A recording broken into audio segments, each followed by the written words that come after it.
kalau boleh jangan kita bikin masalah sebelum kita fight ya. Kita tunjukin profesionalisme ya. Kita tunjukin benar-benar bahwa kami sudah berjuang ya demi bangkitnya Partai Hanura khususnya. Visi misi kami sudah jelas ya. Dari Partai Hanura tetap bangkit ya, tetap mengawal ya apa yang menjadikan aspirasi masyarakat ya. Ada sedikit gejolak di masyarakat yaitu tentang adanya tarif kenaikan air minum di Karangasem. Nah, kalau boleh ditinjau ulang dulu ya.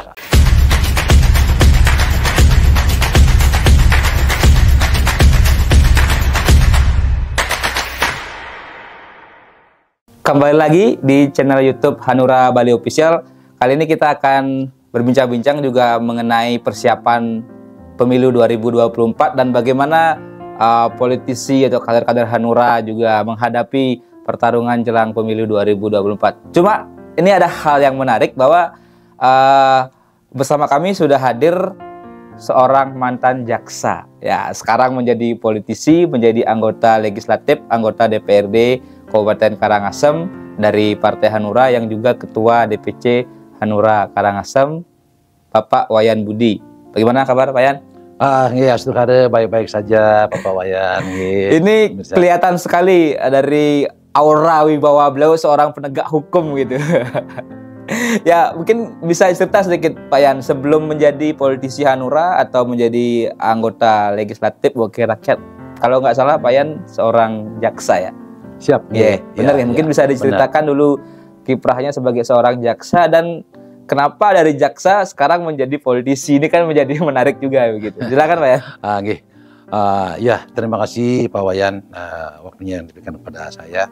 Tapi sebelum dia melanjutkan obrolan ya yang menarik ini, izinkan saya mengucapkan Pangasungkara Om Swastiastu. Om Swastiastu. Ya, Assalamualaikum warahmatullahi wabarakatuh. Salam, Namo Buddhaya, Rahayu.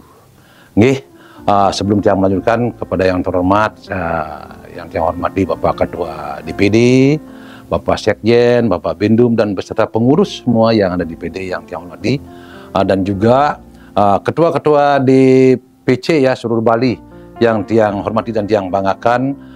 Begitu juga khususnya ya pengurus-pengurus yang di Karangasem ya, sekretaris, semua PAC, mudah-mudahan Bapak Ibu ya bisa menyaksikan juga nantinya perbincangan yang hangat ini di studio Hanura. Nggih, Pak Wayan, ini pertanyaan yang menarik sekali bagi tiang ya, karena Pak Wayan menanyakan kiprah saya sebelum saya alih profesi ke politik. Saya memang benar tiang dulu mantan jaksa ya.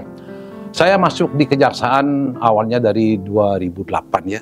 Awalnya tiang bertugas dulu di Lombok di Kejaksaan Tinggi NTB, 3 tahun di sana, calon PNS sampai tes jaksa juga di sana. Asungkara, syukur sekali saya tempuh bisa lolos menjadi jaksa. Dan tahun itu berapa nih, Kak? Tahun 2090 ya, awal 1990 maksudnya? Ya, 90-an? Ya. Oke. Nah, 90-an tiang ikut tes jaksa, jadi Asungkara lolos jaksa, dan tugas pertama di Karangasem ya, 8 tahun tiang tugas di Karangasem. Di tanah kelahiran sendiri, di daerah sendiri? Masih sedang sepi-sepinya ya, tidak ada yang mau para jaksa di sana. Mungkin dari di atas juga dari pusat tidak tahu bahwa kami juga dari daerah Karangasem ya, sepi. Dan notabene ya, mungkin melihat dari fisiknya besar begini ya, sehingga 5 kepala kejaksaan negeri ya memperolehkan tiang kebanyakan tiang menangani kasus-kasus pembunuhan. Oh iya. Pembunuhan yang ada ya menyebar juga gitu. Yang menyebar di terutama ya daerah, mohon maaf ya, di daerah Kubu ya, dan ya kebanyakan tiang menangani pembunuhan. Setelah itu 8 tahun terus bergeser ke Gianyar ya, Kaspitsus di Gianyar. Di sana juga saya berkiprah 3,5 tahun. Tahun 2005 bergeser ke Kejati ya, di sana juga menjadi Kasidatun Perdata dan Data Usaha Negara. Terus 2007 ya Asungkara ya ada SK dipercayakan menjadi Kepala Kejaksaan Negeri di Kalimantan ya, tepatnya di Kalimantan Tengah, Muara Teweh. Luar biasa, putra Bali berkiprah di Kalimantan sebagai seorang kepala kejaksaan. Luar biasa. Boleh cerita sedikit ya. Ada pepatah Bali ya, sekali semprong memperade di Kalimantan, di kebanyakan kotanya. Artinya Semprong memperade. Semprong memperade, artinya sekalipun ya kota Muara Tewes itu di tengah-tengah hutan ya, di tengah-tengah hutan dan di pinggir persis di pinggir Sungai Barito. Sungai Barito yang terbesar ya di Kalimantan itu. Oh, di sana apa namanya yang paling menonjol penghasilannya batu bara ya, emas juga, kelapa sawit juga. Oh, di sana banyak uang. Ya, banyak uang di sana ya. Tapi senang di sana, Pak? senang karena senangnya saya di sana karena keakraban. Ya. Ada rasa, ada etika, ada logika. Nah, di sana kami terapkan dengan bapak-bapak pejabat di sana, sehingga ya kami punya prinsip ya, masuknya supaya biar bagus, biar baik juga diterima ya, dari hati nurani ya. Semua pejabat-pejabat sana baik dengan kami, dan pulangnya juga Astukara juga baik-baik juga. Dan 4,5 tahun di sana kembali ke habitat ya, ke Kejaksaan Tinggi ya. Lagi-lagi saya terima kasih ada jabatan menjadi asisten pembinaan. Asisten pembinaan di sana. Nah, karena ada aturan di kejaksaan bahwa seorang jaksa yaitu tidak boleh mengambil uang negara terlalu lama. Jadi tahun itu ada batasnya. Tahun 62 para jaksa harus out dulu. 62 tahun. Pensiun gitu lah. Pensiun. Jadi saya kebetulan sudah umur 62. Awal dari 2017 kami pensiun. Nah, terus ada apa namanya caleg ya. Pileg 2019. Iya. 2017. 2017 ya. Kami mencoba ya bergeser ya, alih profesi ceritanya ya, dari birokrat ya seorang jaksa mencoba belajar berpolitik ya. Asungkare syukur dapat ya kami memilih partai dari benar-benar dari hati nurani, yaitu dari Partai Hanura. Jadi kami dapat kursi di sana menjadi wakil rakyat DPRD Kabupaten Karangasem awal 2017. Itu ceritanya di komisi berapa sekarang, Pak ya? Komisi berapa sekarang? Komisi 3. Kami ya duduk bersama teman-teman di Komisi 3 pada bagian pendapatan. Oke. Ini juga menarik juga, baru sekian tahun masuk Hanura, kemudian menjadi anggota legislatif, dipercaya menjadi pucuk pimpinan atau panglima perang Hanura di Karangasem sebagai ketua DPC Hanura Karangasem sejak 2022 apa 2022? 2022 ya. 2022 ya. Okay. Kami ada SK dipercayakan oleh Partai Hanura pusat dan daerah. Kami dipercayakan untuk menjadi ketua DPC Kabupaten Karangasem. Nah, ya. Sekarang mengemban tugas sebagai panglima perang gitu, Hanura di Karangasem. Nah, bagaimana upaya yang Pak Yan lakukan untuk membesarkan Hanura di Karangasem, termasuk memperjuangkan kepentingan masyarakat, atau dengan bahasa sederhananya kiprah Hanura di Karangasem lah di bawah kepemimpinan Pak Yan itu seperti apa, sehingga ya ini bisa memberikan lah sesuai dengan tagline-nya hati nurani rakyat, memperjuangkan juga suara-suara rakyat, suara hati nurani rakyat. Ya, siap, terima kasih, bagus sekali pertanyaannya. Karena kami sekarang ini sudah ber-SK ya, sudah resmi ditunjuk sebagai ketua ya.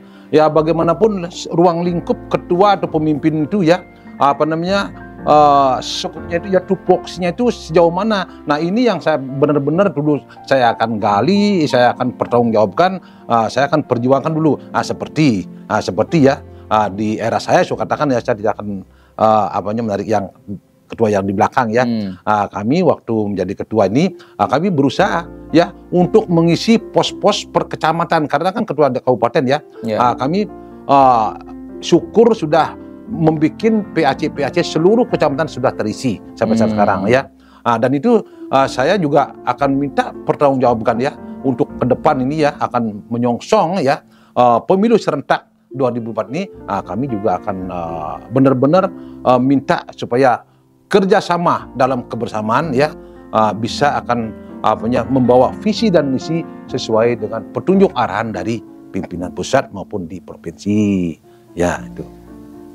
Bagaimana sejauh ini persiapan Hanura sudah menghadapi pemilu 2024 Pak? Misalnya dari sisi untuk bakal caleg, kemudian tentu pemetaan target-target politik di 2024, karena Karangasem ini juga termasuk mungkin daerah yang agak bisa dikatakan dinamis juga, tapi juga punya tantangan tersendiri dari sisi karakteristik masyarakat, kemudian juga mungkin dari sisi karakteristik persaingan politiknya begitu. Dengan sekarang partai penguasanya adalah PDIP, kalau tidak salah Hanura berkoalisi atau mendukung kepemimpinan Bapak Bupati Gede Dani, mungkin seperti apa?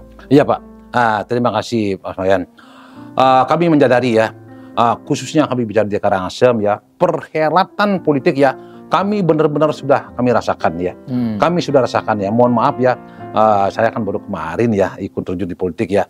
Barang tentu seperti Bali mengadakan sekali seperti Tuke Anyut ya, pasti pati grape ya.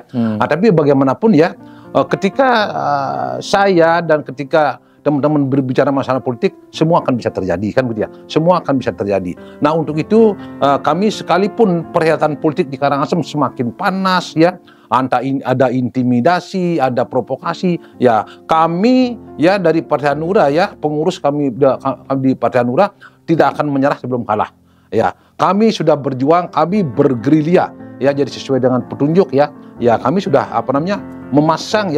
memasang target-target ya, korlap ya, per desa itu sudah kami rancang dan sudah kami taruh di sana ya. Kami sudah taruh ya untuk merekrut konstituen, merekrut suara-suara dan sekaligus merekrut juga calon-calon pendamping ya. Tapi bagaimanapun saya juga sudah kasih bekal ya, teman-teman semua yang sudah bekerja di lapangan ya, supaya jangan nanti terlalu over ya, terlalu over. Kami tidak mau seperti itu ya. Kami memilih berpolitik yang damai, santun, halus ya. Dan kami tidak mau akan ada masalah sebelum kita fight. Nah, itu yang saya hindari. Nah, ini karena bagaimanapun seorang ketua pemimpin kan punya ya teknik montase strategi ya dalam hal ini ya. Yang mana kira-kira menang. Nah, ini saya terapkan juga dengan teman-teman. Karena ini belum ada pengumuman dari MK ya, apakah tertutup, apa terbuka dan sifatnya. Kami menunggu ini.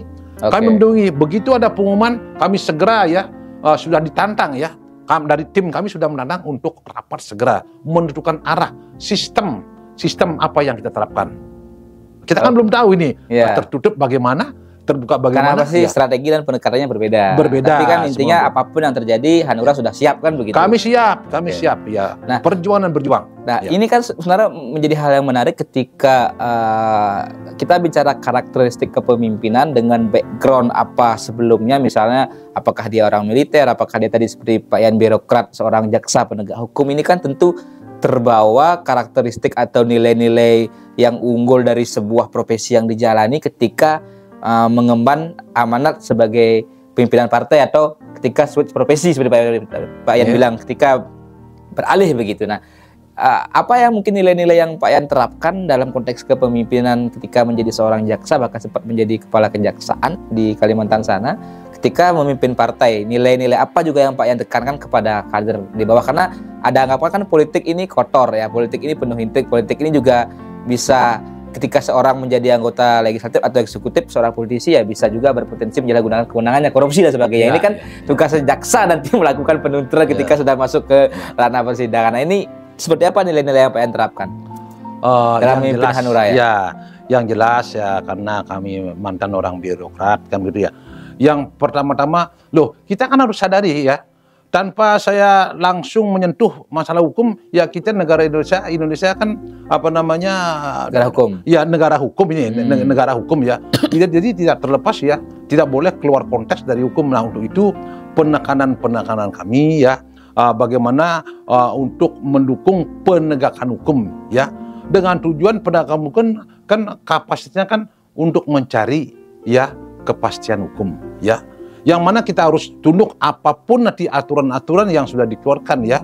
Dalam hal ini ya, ini kita bicara menyinggung masalah pemilu ya, bagaimanapun aturannya, tuntunannya, kita semua stakeholder ya, teman-teman ya, semua harus tunduk ya di bawah aturan hukum ya.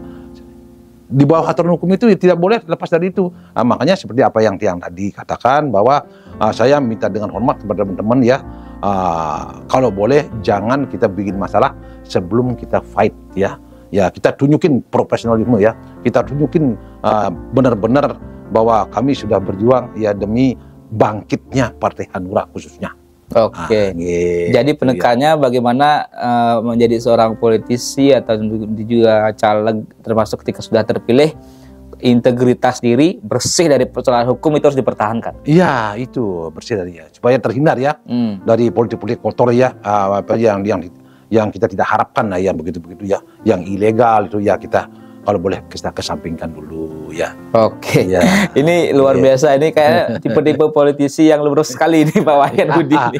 Ya, kami sambil belajar Pak Wayan. Oke, nah kalau bicara Hanura di Karangasem, kiprah tadi juga sudah, apa mungkin yang menjadi concern Hanura terkait dengan program-program pembangunan atau keluar-keluar di masyarakat, termasuk seperti saya singgung tadi kan, kalau tidak salah Hanura berkoalisi ya ketika Pilkada Karangasem 2020 kemarin dengan PDIP, sehingga Bapak Gede Dane menjadi Bupati Karangasem bersama Pak Wayan Artidipe Wakil Bupati Karangasem.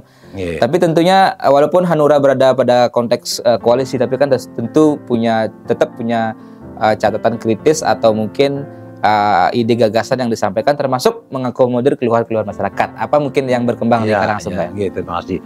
Ini juga termasuk pertanyaan yang bagus sekali ya. Terima kasih Pak Wayan.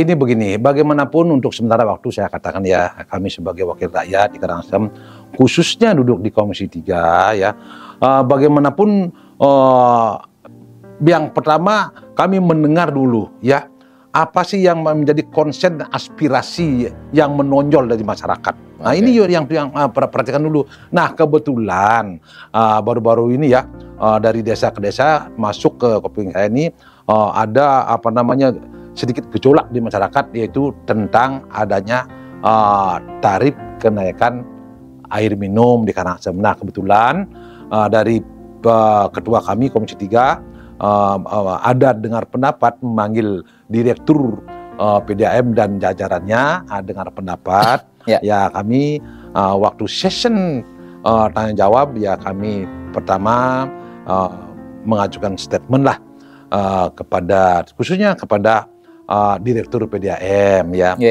Karena kami mendengar langsung aspirasi masyarakat ya, bagaimanapun kami sebagai wakil rakyat kan merasa terpanggil kan, ada suara-suara aspirasi seperti itu. Itulah yang kami sampaikan ya.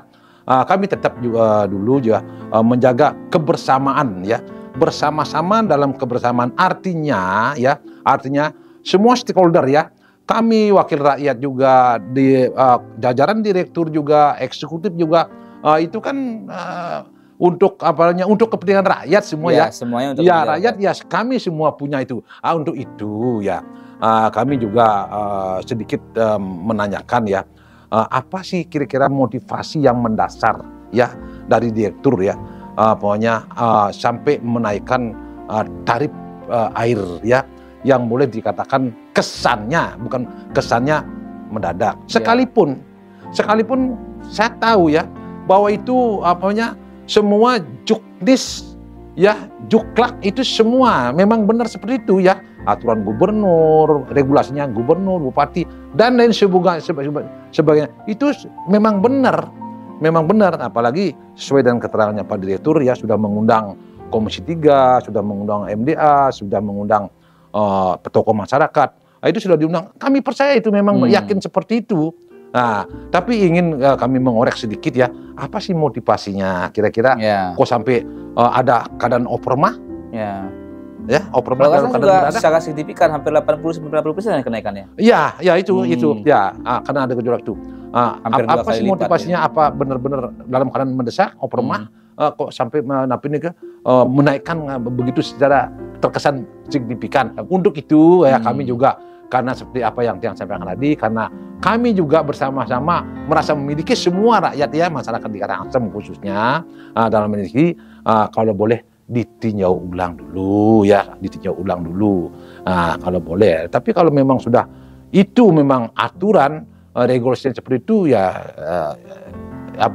kami itu haknya daripada direktur ya untuk menaikkan, tapi juga untuk bisa ya menarik perhatian dari masyarakat ya, seperti ini. Mudah-mudahan ke depan gejolak itu mereda dan diterima secara legowo oleh masyarakat dengan kenaikan yang terkesan mendadak itu.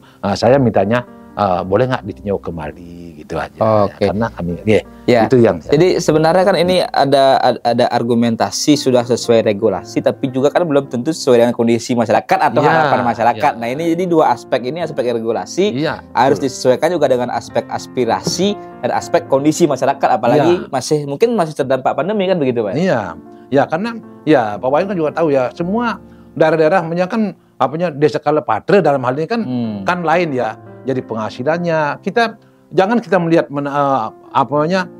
kemampuan masyarakat yang menengah ke atas, kita melihat menengah yang ke bawah. Ya, karena yang paling bawah ini yang sebenarnya juga menjadi perhatian dari pemerintah kan begitu. Oke. Ya, itu. Nah, itu juga menjadi sesuatu yang diapresiasi. Saya amati di berbagai perbincangan grup-grup gitu media sosial. Suara Hanura ini juga cukup diperhitungkan dengan dalam konteks tadi meminta agar ini juga bisa ditinjau. Jadi benar-benarlah mendengarkan suara hati atau jeritan keluhan masyarakat. Nah, tapi dalam konteks itu dengan berbagai juga kiprah yang disampaikan Payan Hanura di Karangasem, bagaimana optimisme Hanura menyongsong 2024 dan khususnya seperti apa targetnya gitu Pak? Karena pasti ada target tertentu yang ingin dicapai oleh Hanura. Ya. Kalau bicara bahasanya optimis ya, kami tetap optimis ya. Kami tetap optimis bagaimanapun seperti apa yang disampaikan dulu dalam rapat ya. Kami berjuang dan terus berjuang ya. Dalam perjuangan ini kami berjuang ya. Optimis itu selalu ada ya. Dulu kan 3 kursi. Nah, sekarang mudah-mudahan dengan pergerakan ya, dengan tim kami di bawah ya semua sudah jalan ya. Ya mudah-mudahan bisa menambah kursi ya. Tapi ya bagaimanapun kembali yang tegaskan bahwa ini adalah berbicara masalah politik ya, semua bisa terjadi ya. Dari 3 ke 4 bisa juga ya, bisa juga. Nah, tapi dalam hal ini karena yang sadar bahwa sekarang ini kan ada penambahan partai yang baru 18 partai ya. Ya, jadi perhelatan politik ini sudah agak rame ya. Sudah mulai manuvernya di lapangan, semua sudah yang rasakan semua itu. Nah, tapi tetap optimis, kami tetap berjuang ya dalam perankan kursi Hanura yang ada di Karangasem. Nah, oke. Itu optimisme dari seorang Pak Wayan Budi, Ketua DPC Hanura Karangasem. Mungkin sebagai sebuah closing beberapa poin terakhir Pak Yan, apa mungkin pesannya pertama untuk teman-teman Hanura yang berjuang di Karangasem, kemudian seperti apa juga perjuangan yang harus dilakukan, karena kan Karangasem ini juga termasuk tanda kutip daerah yang masih banyak mengantongi warga miskin gitu. Jumlah penduduk miskinnya masih cukup besar di Bali. Kemudian sebenarnya secara geografis walaupun beberapa daerah kategori daerah kering gitu, tapi kan punya potensi sebenarnya, pariwisatanya juga punya potensi bagus, pertaniannya punya potensi bagus. Bagaimana juga mungkin Hanura mendorong itu potensi itu digarap? Mungkin pertama dari sisi pesan kepada kader Hanura dulu. Oh ya, kami memberikan motivasi ya. Ada beberapa langkah yang kami lakukan ya. Pertama dengan dasar dari hati nurani, dari hati nurani. Ini perlu keterbukaan. Ya, kami di setiap momen, di setiap pertemuan ya, meeting semua itu kami tunjukkan dulu ya keterbukaan ya, keberadaan kami juga ya, dengan suksesnya verifikasi semua itu ya, sehingga dia sadar semua masyarakatnya ya. Dan saya kira juga dari pihak masyarakat ya yang cerdas ya, yang sudah benar-benar mengerti ya, memahami juga peredaran politik ini, dia yang yakin juga mereka juga bisa memilah-milah ya, bisa kan memilah-milah, ini memang benar-benar ya partai dari hati nurani yang menunjukkan apa adanya, dan benar-benar juga kami juga membela ya, artinya mendukung juga apa kemauan dari masyarakat, kami sekemampuan ya membackup aspirasi dari masyarakat itu, sehingga apa yang dia inginkan bisa juga sama-sama jalan ya dalam hal ini. Dengan itu ya, keterbukaan, kami dekat dengan masyarakat ya, apa yang diinginkan ya semampu kami ya. Bagaimanapun Pak Wayan juga sadar ya, dalam hal ini kami juga kan juga banyak sekali yang masih dipentingkan ya. Banyak sekali yang masih diperlukan untuk ya bangkitnya Hanura, untuk mendapat kepercayaan di tengah-tengah masyarakat yang sedang menghadapi perhelatan politik dalam era sekarang ini. Tadi poin yang terakhir juga, apa yang menjadi fokus nanti perjuangan Hanura untuk Karangasem di 2024 Ya. sehingga memang Ya. Hanura ini bisa menjadi pilihan lah. Ya, pertama-tama kami seperti apa yang saya sampaikan di depan tadi, masalah penegakan hukum ya, itu ya kami akan benar-benar berikan motivasi ya supaya benar-benar penegakan hukum supaya benar-benar dijalankan ya sesuai dengan amanah aturan hukum yang berlaku, supaya jangan nanti sebelum kita fight ya berlaga supaya jangan ada masalah-masalah. Itu yang pertama. Ya, yang kedua juga memotivasi kepada masyarakat supaya benar-benar bisa memilah-milah dan memilih ya, bahwa kami ya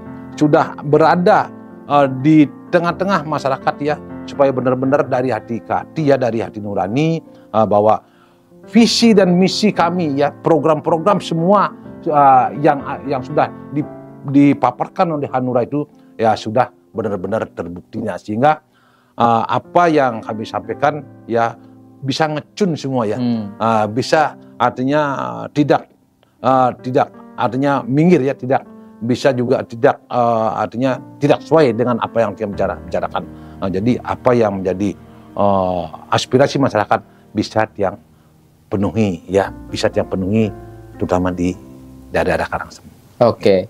Jadi sudah jelas yang beliau sampaikan, Pak Wayan Budi sampaikan, Hanura ini selalu akan mengawal apa yang menjadi aspirasi dan suara masyarakat di Karangasem. Tentunya juga penekanannya adalah bagaimana konteks kader-kader Hanura seluruhnya juga taat hukum. Nah, pemilu 2024 tidak ada kecurangan atau tidak ada hal-hal yang bisa mencederai pemilu, kan begitu, Ya, Pak Yan. Ya, Terima kasih Pak Yan sudah berbagi. Ini kayaknya beliau belum kita undang lagi nanti bicara khusus penegakan hukum gitu, karena pengalamannya sebagai seorang jaksa luar biasa. Mungkin nanti juga kita bicara kasus-kasus hukum nasional yang menjadi sorotan, menjadi heboh juga karena banyak belakangan dari kasus Ferdy Sambo, kemudian sekarang juga kasus anak pejabat yang melakukan penganiayaan, itu menjadi ramai sekali Pak ya. Viral. Itu bisa kita minta beliau pandangannya juga sebagai seorang jaksa, seperti apa penegakan hukum kita di Indonesia, termasuk mungkin kasus-kasus di Bali bisa kita bahas nanti Pak Yan. Iya.